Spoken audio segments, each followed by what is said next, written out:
Hello out there, internet world. I'm Harry Corpening, president of RJR High School Alumni and Friends Organization.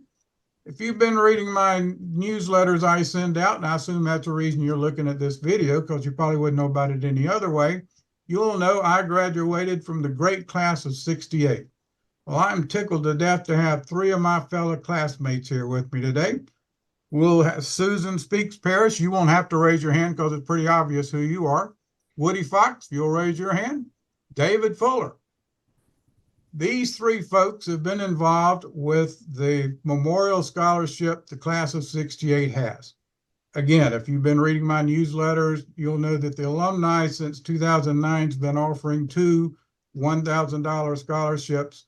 And we also have been giving $1,000 to the staff member selected as the teacher of the year. We think that's a big deal. When you compare that to what our class has done, it looks like we're just minor league players, because we're offering a scholarship of over $9,000 for 4 years to the recipient of the scholarship each year. And that's just unbelievably amazing. So what we're going to do this afternoon, and we're taping this on Thursday afternoon. We're just going to tell you about how this came to be and what's involved in it. We're not trying to get you to send a check or something. I think it's information that everybody would like to know. So Woody, why don't I start with you? I can't imagine that one day you woke up and said, damn, I know it. I got a good idea. Let's create for the class a scholarship. I bet we can raise $1 million and that'll be no big deal. And we'll go about our way. I'm sure there's a whole lot more to it. Tell us how it all began. How did this thing come to fruition? I wish I could take credit for it, Harry. It's such a great program. But ironically, it bore out of a tragic accident. In 1995, classmate and good friend of mine, Ed Ganaway, he was piloting a commuter airline from Atlanta to Mississippi when he developed engine problems right off the bat. The left propeller and engine lodged itself into the left wing, making the plane inoperable. He had to turn around, try to make it back to Atlanta, but could not. He had to crash land it in an open field in Georgia. Out of the 29 passengers and 3 crew members aboard, everyone walked away the fiery crash except for Ed. He died on impact or shortly thereafter. Later, 9 passengers died of burn wounds because it was a bloody, ugly mess there where the plane wreckage remained. A bunch of Ed's friends and I got together and said, we've got to do something. He was such a great guy. There was such heroism involved here. We have to honor him somehow. But before we did, we contacted the Ganaway family to make sure that they were okay financially and that Ed's 2 sons would be able to go to college if they so desired. I talked to Jackie, Ed's wife. She assured me that they were okay. So we looked inward and we decided that the scholarship idea was a great one. But we wanted it to be a class-wide project, not just Ed's friends. So I reached out to Peter Hawley, who is remains our class president, and got him involved. And in 1998, by an overwhelming majority, we voted as a class to form the scholarship in everyone's honor and memory. And we've done that ever since the first award was given in 1999.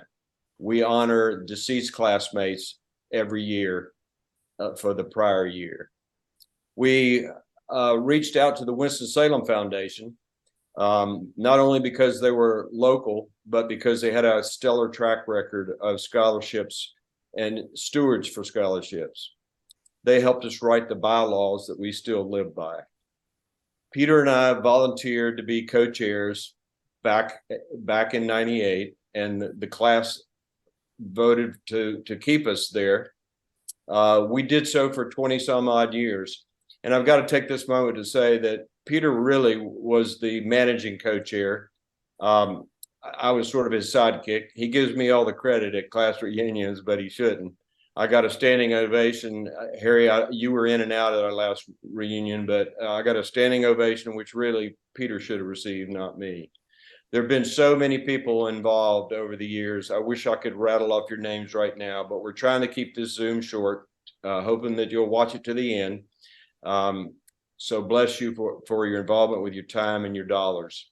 We gave the first award in 1999 for $500. Sounds pretty meager, but back then we designed the program so that you could never touch the principal. You could only spend the earnings, and that's why it was a low number. Today, is it 32 or 36, Dave, that we'll be presenting? 36,000. $36,000 will be presenting to the award winner that Susan's committee, the selection committee, selects on class day. It's just an incredible story. I'm excited to have been a part of it. Thank you for asking, Harry. Okay, Susan.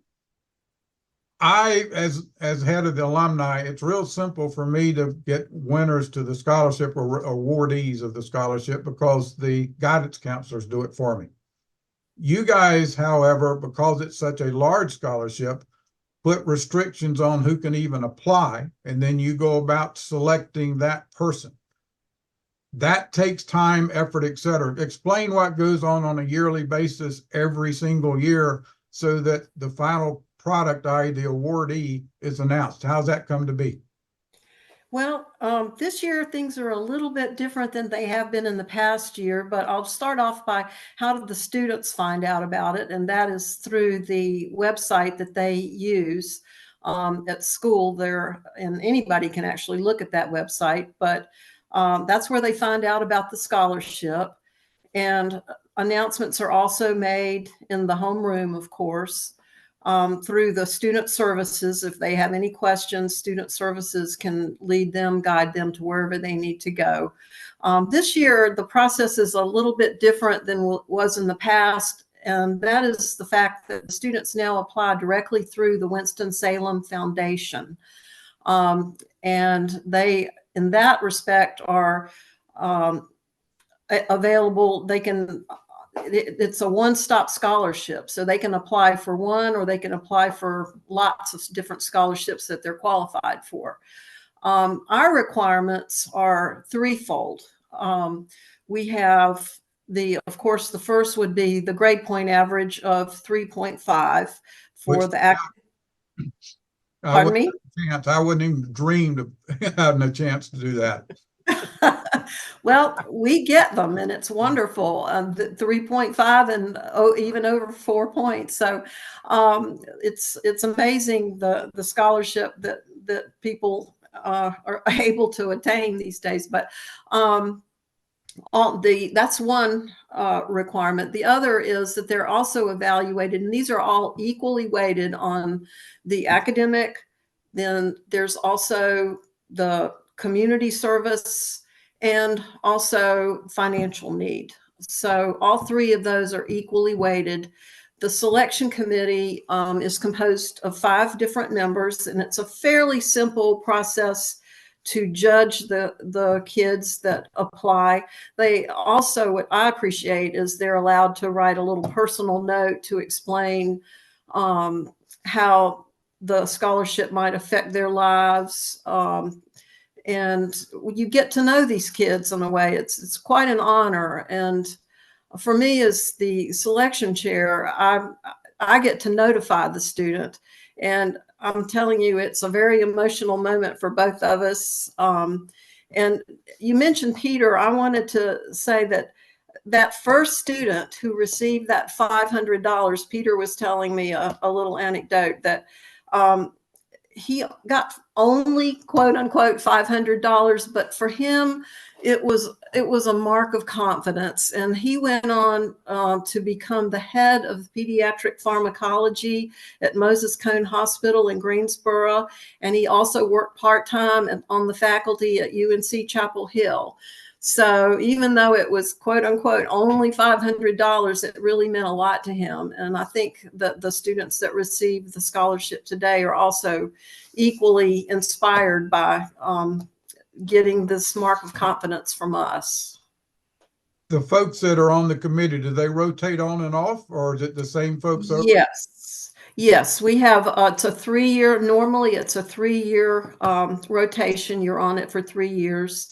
It doesn't really take a great amount of time to do this. We can usually accomplish it within a couple of weeks. and get it done. And we meet only online through, we might use a phone call or two, but basically everything is done online. So we have committee members that can live anywhere in the country and do. And I'm just curious about how many students do you talk to in awarding and trying to pick a winner each year?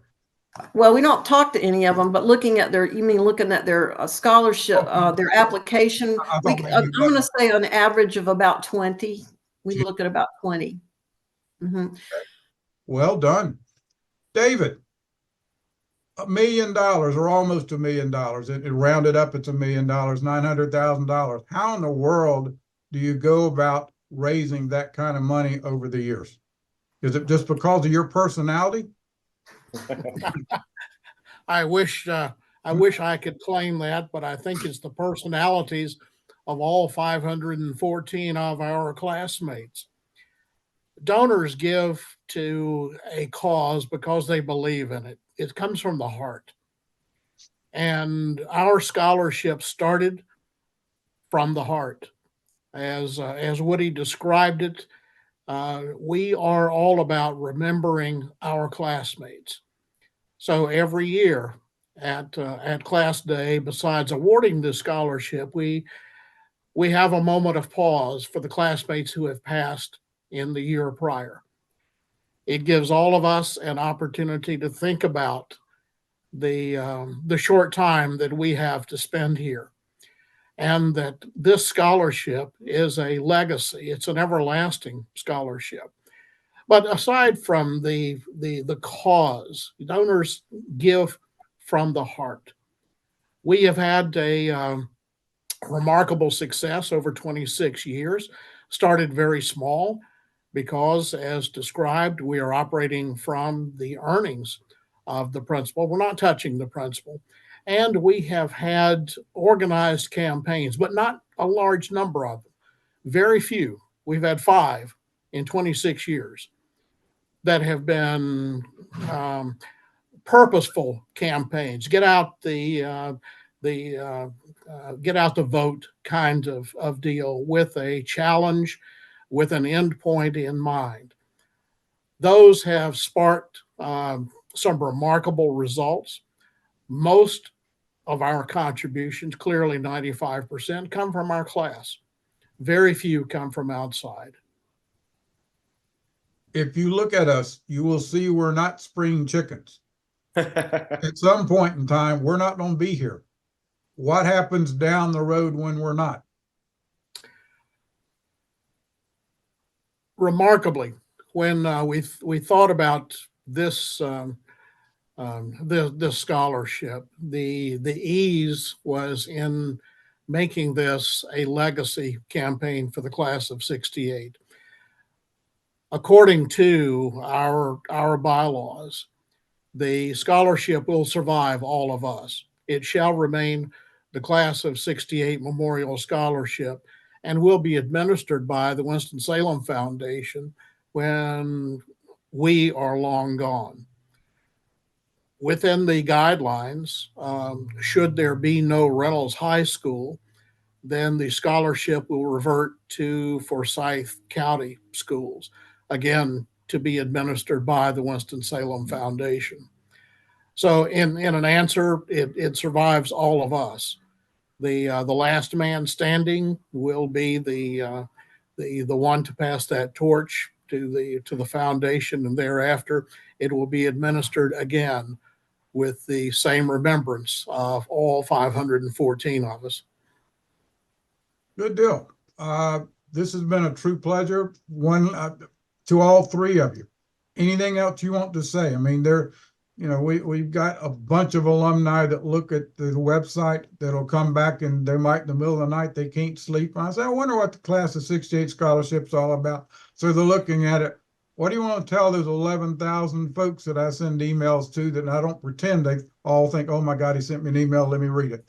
But, a bunch of them do, and they do it at weird times. Anything you want to tell them that you haven't so far? No? You guys are good then. Okay. I'll say one thing. Sure.